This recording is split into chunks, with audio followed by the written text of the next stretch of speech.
சொன்னாரு வில்லன்களை வந்து நீங்க ஆப்கானிஸ்தானியரா துர்க்கியரா பார்க்கணும் அப்படின்னாங்க. இப்போ உள்ள காலகட்டத்துல நம்ம இந்திய நாட்டுல வர முஸ்லீம்கள் தமிழ்நாட்டு முஸ்லீம்கள் அந்த படத்தை எப்படி பார்க்கணும்? எனக்கு ரொம்ப அதிகமான நண்பர்கள், என்னுடைய இரண்டாம் குடும்பம் எல்லாருமே வந்து முஸ்லிம்ஸுங்க. அதனால நான் உங்ககிட்ட இதை வந்து சந்தோஷத்தோடு பகிர்ந்துக்கிறேன். என்னோட பெஸ்ட்டு ஃப்ரெண்டு, என் கிளாஸ்மேட், அவன் அங்கேருந்து வந்து அவர் வந்து உலக அளவில் நிறைய பிஸ்னஸ் பண்ணிகிட்ருக்கிறாரு. இங்கே இருக்கக்கூடிய பெரிய பெரிய விஐபிக்கள்லாம் வாட்ச் கொடுக்குறவர் அவர் தான். அவர் அந்த என்னுடைய நண்பன் வந்து பாகிஸ்தானை அவ்வளவு திட்டுவாப்புல, ஈரானை அவ்வளவு திட்டுவாப்புல. இன்னைக்கு துபாயில பாத்தீங்கன்னா, துபாயில இஸ்லாமிய மத தீவிரவாதத்தை யுஏஇல ஐக்கிய அரபு எமிரேட்ல அவங்க ஓப்பனா திட்டிக்கிட்டு இருக்கிறாங்க. அவங்க இஸ்லாமியர் இல்லையா? அவங்களும் இஸ்லாமியர் தான். இந்தியாவில் இருக்கக்கூடிய இன்னைக்கு வந்து ஏஆர் ரஹ்மானை பற்றி ஒரு சர்ச்சை வரும்போது ஜாவேத் அக்தர், காலித் பெய்க் அப்படின்னு அவங்கெல்லாம் இஸ்லாமியர் இல்லையா? ஸோ எல்லா இடத்துலையும் நல்லவங்களும் இருக்கிறாங்க, நல்ல புரிதல் இல்லாதவர்களும் இருக்கிறாங்க. தமிழ்நாட்டை பொறுத்த வரைக்கும் நீங்க இஸ்லாமியனா தமிழனா அப்படின்னு கேட்டா தமிழன் அப்படின்னு சொல்றவங்க தான் அதிகம் இருக்கிறாங்க. அதுதான் தமிழகத்துடைய சிறப்பு. எப்ப அவங்க வந்து நான் தமிழன் இல்லை நான் இஸ்லாமியன்னு அடையாளப்படுத்திக்கிறாங்களோ அப்ப அது வந்து தவறா இருக்கும். இப்ப நான் என்ன கேட்டா நான் தமிழச்சியா இல்ல இந்துவான்னு கேட்டா நான் முதல்ல தமிழச்சின்னு தான் சொல்லுவேன். இந்தியனா தமிழச்சியான்னு கேட்டா நான் இந்தியன், தமிழச்சி, அதுக்கப்புறம் தான் மற்றது எல்லாமே, பெண், இதெல்லாம் அப்புறம் தான் வரும் இல்லைங்களா? அதே தான் இந்த இடத்துல நான் சொல்றேன். இது வந்து இஸ்லாமியர்களுக்கு எதிரான படம் இல்லை, சரித்திர ரீதியான ஒரு நடந்த விஷயங்களை கொஞ்சம் சினிமாத்தனமாக காட்டக்கூடிய ஒரு படம்.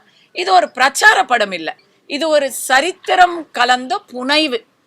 சாண்டில்யன் அந்த மாதிரி எழுதுற அந்த மாதிரி ஒரு விஷயம் தான் பொன்னியின் செல்வனும் ஒரு சரித்திர புனைவு, இதுவும் ஒரு சரித்திர புனைவு.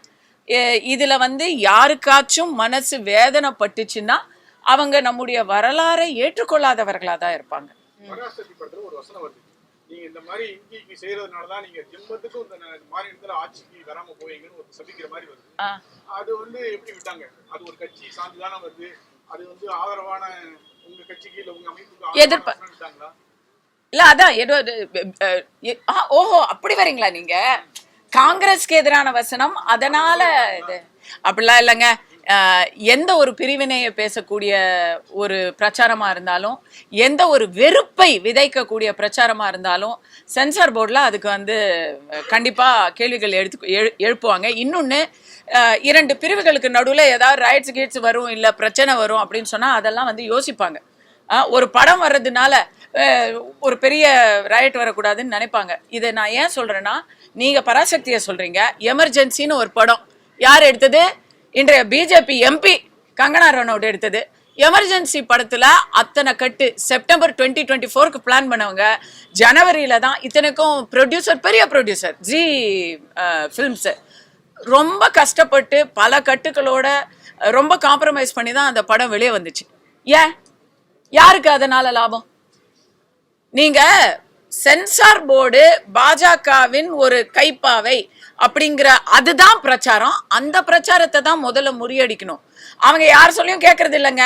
அப்படிலாம் அவங்க ஒரு கட்சி சொல்றது ஆளுங்கட்சி சொல்ற பேச்சை கேட்கறதா இருந்தா பல படங்கள் பல இடங்கள்ல வெளியே வந்திருக்காது.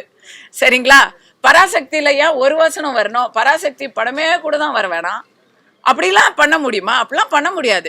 ஜனநாயகனுக்கு இதை நான் சொல்றேன், ஜனநாயகத்துக்கு புகார் தமிழ்நாட்டிலேருந்து தான் வந்துச்சு, சென்னையிலேருந்து தான் வந்துச்சு அப்படிங்கிற விஷயம் வந்துருச்சு வெளியே.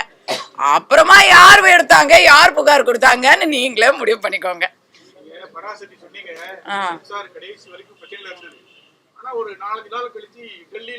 பொங்கல் பொங்கல் கொண்டாடுறாங்க, பொங்கல் கொண்டாடுறாங்க. எது? கண்டிப்பா அதுல அரசியல் இருக்கு.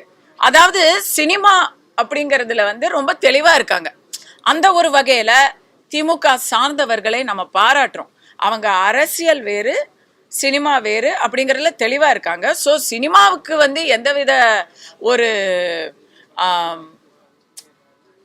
எந்த இடத்துல இருந்தும் கட்சி ரீதியா அரசு ரீதியா பிரச்சனை வரலன்னா கூட ஏதாவது ஒரு செக்ஷன்ல ஏதாவது வருத்தப்பட்டுருவாங்களோ அப்படின்னு சொல்லி அங்க போய் பொங்கலும் வச்சாச்சு.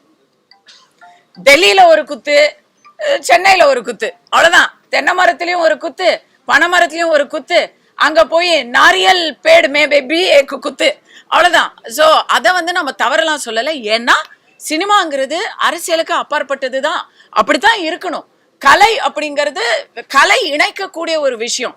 எத்தனை நாளைக்கு நம்ம மோகன்ஜி ஒரு படம் எடுத்தா அந்த படத்துல இஸ்லாமியர் கிறித்துவர்கள் எல்லாரும் இந்த படத்திலேயே வேலை செஞ்சிருக்கிறாங்க. அதுல என்ன இருக்கு? நார்த் இந்தியன்ஸ் வேலை செஞ்சிருக்கிறாங்க, மராட்டி பொண்ணு வேலை செஞ்சிருக்கு, எல்லாரும் இருக்கிறாங்க, கேரளா பொண்ணு வேலை செஞ்சிருக்கு. அதுல என்ன இருக்கு? கலையில அதெல்லாம் கிடையாதுங்க. ஜாதி எல்லாம் கிடையாது. ஒருத்தர் கேட்டாரு ஜாதி வரி படம் எடுக்கிறாங்கன்னு. படம் நீங்க என்ன வேணா எடுத்துட்டு போங்க.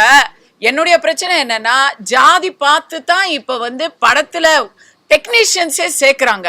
அது தவறான போக்கு, அது ரொம்ப தவறான போக்கு. ஏன்னா நாங்கெல்லாம் என்னைக்குமே ஹீரோல இருந்து கடைசி லைட் ஆஃபீஸர் வரைக்கும் எல்லாரும் ஒரே மாதிரி சாப்பிட்டு ஒரே குடும்பமா பழகிதான் நான்லாம் சினிமால வந்திருக்கேன். இன்னைக்குதான் இது ப்ராப்ளம்.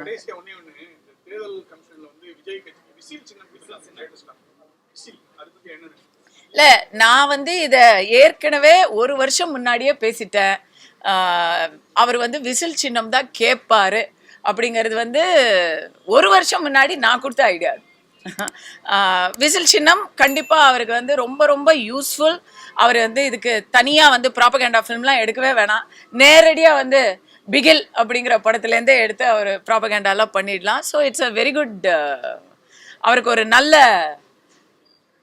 தை பிறந்தா வழி பிறக்கும்னு சொல்லுவாங்க இல்லையா? தை பிறந்ததும் முதல்ல சின்னம் பிறந்திருக்கு, அடுத்ததா அவருக்கு சேர வேண்டிய இடத்துக்கு வழி கூட பிறந்துரும். அதுதான் என்னுடைய நம்பிக்கை.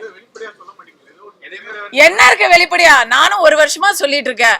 திமுக, விசிக, காங்கிரஸ் போன்றவர்கள் எல்லாம் 4 வருஷமே தாங்க முடியல, இதுக்கு மேல எல்லாம் தாங்கவே முடியாது. அதனால விஜய் அவர்கள் தன்னுடைய அரசியல் பாதையில பவன் கல்யாண் மாதிரி மாற்று சக்திகளோடு சேர்ந்து வேலை செய்யணுங்கிறது தான் என்னுடைய அபிப்பிராயம்.